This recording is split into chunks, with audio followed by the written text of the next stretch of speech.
La mer. Paroles d'autrefois. Lecture extrait de la 4e partie du livre. Prières et méditations, les unes écrites entre 1914 et 1916. Le reste sans date, mais appartenant sans doute aux années d'avant 1920. Prières et méditations. Dans la mesure où les activités de l'organisme physique sont égocentriques, il est légitime et nécessaire d'isoler de lui la conscience et de le regarder comme un serviteur qu'il faut diriger, guider, faire obéir. Dans la mesure où l'être terrestre devient réceptif aux forces divines et les manifeste dans ses activités illuminées, on peut s'identifier de nouveau à lui et ne plus faire de distinction entre l'instrument et l'ouvrier. Mais comme, par nécessité même de conservation, les deux modes d'activité se trouvent fatalement coexistants, les deux points de vue, les deux manières de sentir doivent aussi coexister. 24 juillet 1914. La véritable impersonnalité nerveuse ne consiste pas dans le fait d'une entière, d'une absolue soumission à la volonté divine. Cette obéissance n'est qu'une préparation. La parfaite impersonnalité, dans le prana comme dans les autres mondes de l'être, réside dans l'identification avec le prana terrestre, ou plutôt avec la félicité divine qui est au fond de toute sensation comme elle est au fond de toutes les activités universelles. Le résultat est qu'au lieu d'éprouver la joie d'une sensation, on est cette sensation même dans tout ce qui en jouisse. Il n'existe plus alors de prana individuel, mais une force impersonnelle et consciente, à la fois se manifestant dans tout organe capable de l'apercevoir. Par exemple, il est une joie subtile, douce et profonde à la fois dans la sensation procurée par certaines promenades solitaires ou faites avec un compagnon en complète harmonie, dans certains paysages vierges ou à peu près, c'est-à-dire libres de toute atmosphère humaine, là où la nature est paisible, vaste, pure comme une aspiration, sainte comme une prière, sur les montagnes, dans les forêts, les sentiers perdus le long de clairs ruisseaux ou au bord de l'immense océan. Pour éprouver cette joie, tant que le prana est demeuré individuel, on est obligé de se trouver dans certaines conditions extérieures. Quand, au contraire, le prana est vraiment impersonnalisé, universalisé, on devient cette charmante félicité dans tout ce qu'il éprouve. Et pour le goûter, il n'est plus aucun besoin de se trouver matériellement dans certaines conditions données. C'est alors qu'en ce qui concerne le monde nerveux, on est parfaitement libéré de toute circonstance. On a atteint la libération. 30 juillet 1914. J'ai écouté la voix des vagues et elle m'a conté bien des merveilles. Elle m'a parlé de la joie de vivre et des extases du mouvement. Ô mère, tu m'as redit en un cantique sans fin et sans cesse renouvelé la puissance d'amour qui rend vraie toute chose. En contemplant la splendeur de ton action invincible, j'ai perçu l'irrésistible élan emportant l'univers vers la suprême réalité. La force qui te soulève et change en montagne ta surface n'est-elle point semblable à celle qui fait sortir le monde de son inertie pour faire naître en lui l'aspiration vers le divin? Puis à mesure que dans le silence je te regardais, plus profondément encore tu m'as parlé, et tu m'as dit le grand mystère de l'amour éternel, s'aimant en toutes les formes, se révélant en lui-même dans toutes les activités.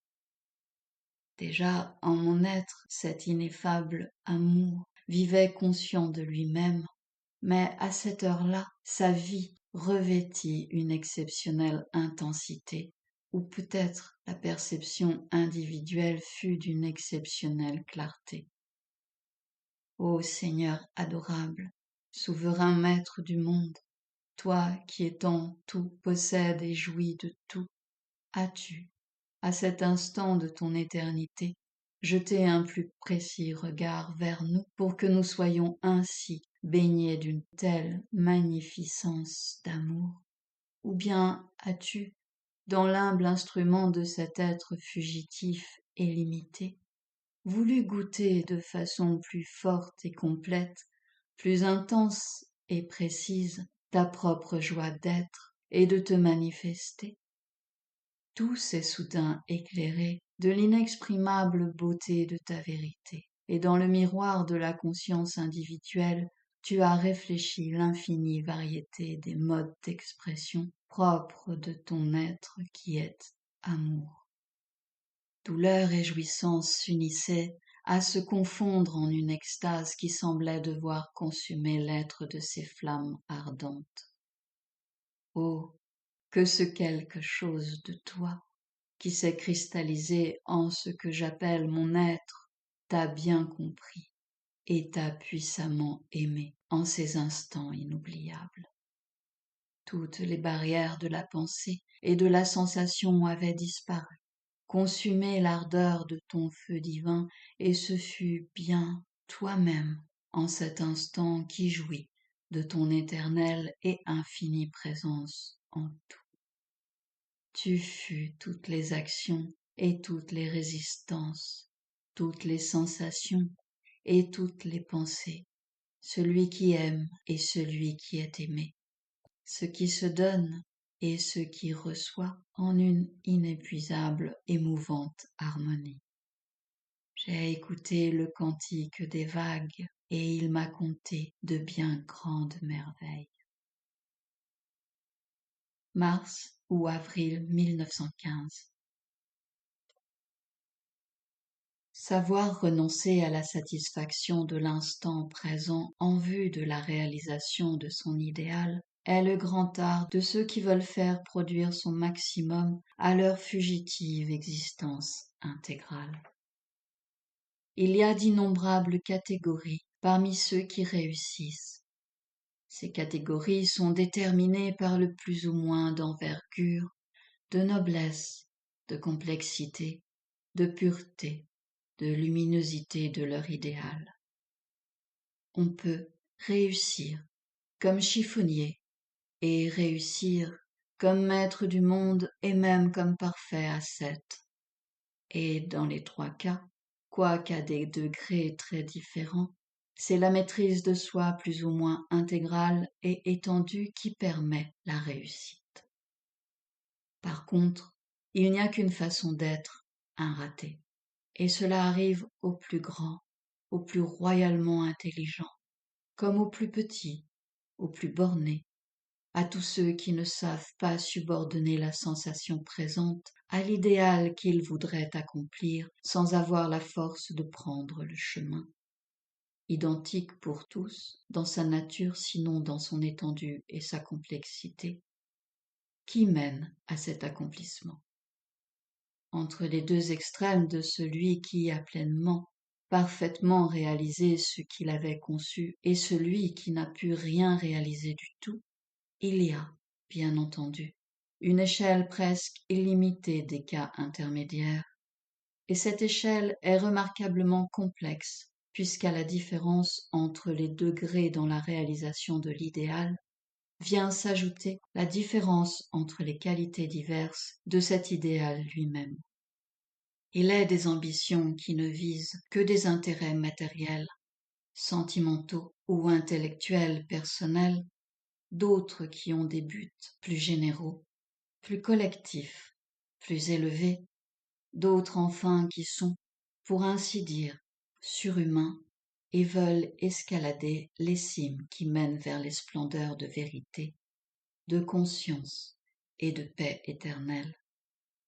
Il est facile à comprendre que la puissance d'effort et de renoncement doit être proportionnée à l'ampleur et à l'élévation du but qu'on s'est proposé. à tous les degrés, depuis les plus modestes jusqu'aux plus transcendants. Ce qu'il est rare de trouver, c'est l'équilibre parfait entre la somme d'efforts sur soi, la puissance de sacrifice dont dispose celui qui s'est proposé un but, et la somme des renoncements de tout genre et de tout ordre exigés par ce but. C'est lorsque la constitution d'un être permet la perfection de cet équilibre que son existence terrestre donne le maximum de son rendement possible. 23 avril 1915. Parfois, tu allumes en mon être un brasier ardent, et à ces moments-là, tout lui semble possible. Les plus extrêmes, les plus suprêmes réalisations aussi bien que les plus obscures et les plus modestes. Sans le brasier ardent, l'être est comme un amoncellement de cendres, et tu n'allumes le brasier que rarement, Seigneur. Est-ce pour ménager ce fragile instrument? Le mental questionne. Pourtant l'être intégral est satisfait et ne veut rien d'autre que ce que tu veux. Mais il se sait pauvre et misérable, nu et sans valeur hors de ta présence active. Et c'est elle toujours qui appelle et attend. 9 décembre 1916. Le silence se fait, puis la flamme de l'aspiration s'allume. Alors une chaleur envahit le corps, surtout du cœur au cerveau, et dans cette chaleur un élan de transformation plein de béatitude. Le chant de l'harmonie divine se fait entendre, souriant et calme. C'est une symphonie douce, à peine perceptible et puissante à la fois. Puis le silence revient plus profond et plus vaste. Oui, vaste jusqu'à l'infini, et l'être existe hors de toute limite de temps ou d'espace. Sans date. Ô mon doux Seigneur, mon Dieu bien-aimé, tout mon être crie vers toi dans un indomptable élan. Je t'aime, je t'aime, je t'aime, d'un amour qu'aucun mot ne saurait exprimer. Tout l'être est en fusion dans cette intensité. Seul mon cœur, si souvent déçu, si cruellement trompé, murmure timidement. Me feras-tu de même que les hommes? Ne repousseras-tu pas cet amour comme indigne de toi ou trop lourd à porter? Ô cœur incrédule, ne vois-tu pas que c'est l'être adoré lui-même qui aime en toi et alimente ce feu qui ne s'éteindra plus? Plus de timidité, plus de vaine réserve. Le passé s'évanouit comme un rêve.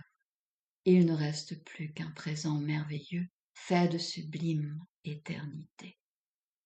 Ô mon Dieu bien-aimé, tu m'as prise dans tes bras, si puissant et si doux, et rien n'existe plus que ta divine extase. Sans date. L'art est le langage humain du monde nerveux destiné à traduire et à communiquer le divin, qui dans le domaine de la sensation se manifeste comme beauté. La raison d'être de l'art est donc de permettre chez ceux à qui il s'adresse une plus parfaite et plus aisée communion avec la suprême réalité. Le premier contact avec cette suprême réalité s'exprime en notre conscience par un épanouissement de l'être dans une plénitude de joie vaste et paisible. Chaque fois que l'art permet au spectateur ce contact, si fugitif soit-il, avec l'infini, il a rempli son but, il s'est montré digne de sa mission.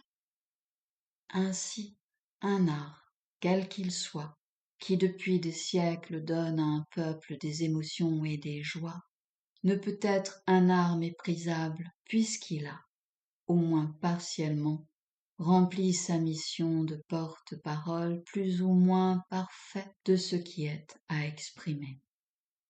ce qui rend difficile à la sensibilité d'une nation de goûter à travers tel ou tel art les joies qu'une autre nation y trouve, c'est l'habituelle limitation de l'être nerveux qui, plus encore que l'être mental, est naturellement exclusif dans ses possibilités de perception du divin et qui, lorsqu'il est entré en rapport avec lui, à travers certaines formes, éprouve une répugnance presque irrésistible à le reconnaître à travers d'autres formes de sensations.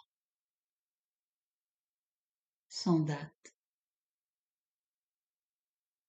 Qu'est-ce je qui parle de temps en temps, percevant sa limitation au sein même de la conscience de l'infini?